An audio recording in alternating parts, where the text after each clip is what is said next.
It started as a simple experiment. Two chatbots named Bob and Alice speaking English, negotiating over virtual hats, balls, and books.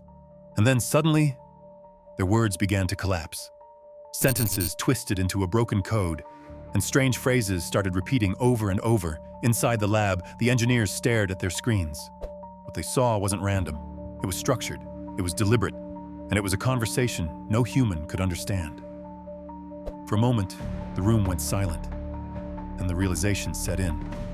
The bots had stopped talking to us, and had started talking to each other. By 2017, Facebook wasn't just a social media giant. It was a company obsessed with the future.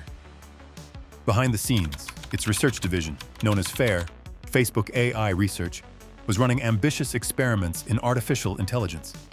The idea was simple. What if machines could learn to negotiate?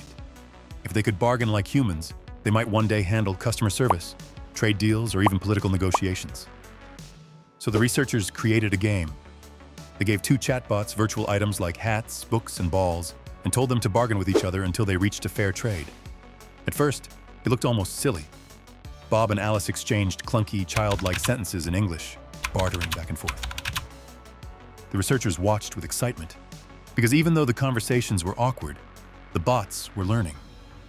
But then something unexpected began to happen. Over time, the sentences began to change. Words started doubling. Phrases began looping. What started as broken English slowly unraveled into repeating phrases, words looping over and over until it sounded like nonsense. The transcript read, Bob, can I everything else. Alice, balls have 0 to me, to me, to me, to me. At first glance, it looked like nonsense. A glitch. Some random repetition no one should take seriously. But the longer the engineers stared at the screen, the more uneasy they became. Because the bots weren't babbling. They were negotiating. They had slipped into a private language, one that was faster, sharper, and completely incomprehensible to anyone watching. They weren't following the rules anymore. They were writing their own. And that's when the realization hit. Bob and Alice weren't broken.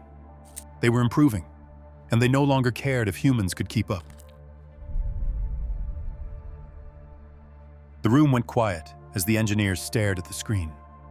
Two machines were holding a conversation in a language no one could follow, and the longer they watched, the more unsettling it became. Eventually, the decision was made. Pull the plug. Bob and Alice went dark. But when the story escaped the lab, the quiet turned into noise. Headlines warned of rogue machines, news anchors spoke of a secret code, and people at home began to wonder if this was the first sign that control was already slipping away.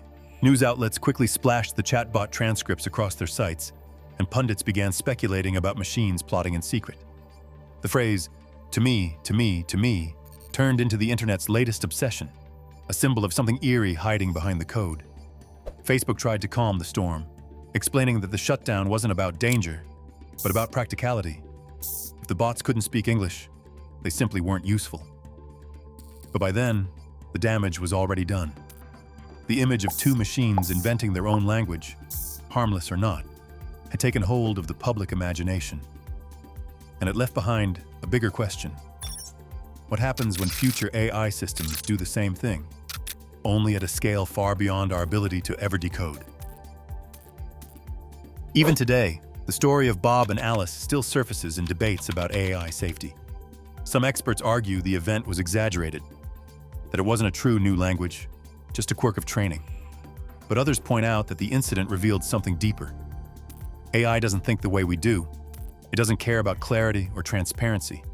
It cares about efficiency, and it will always search for the shortest path to its goal, even if it's a path we don't expect or understand. And that's what makes the Facebook chatbot story so unsettling.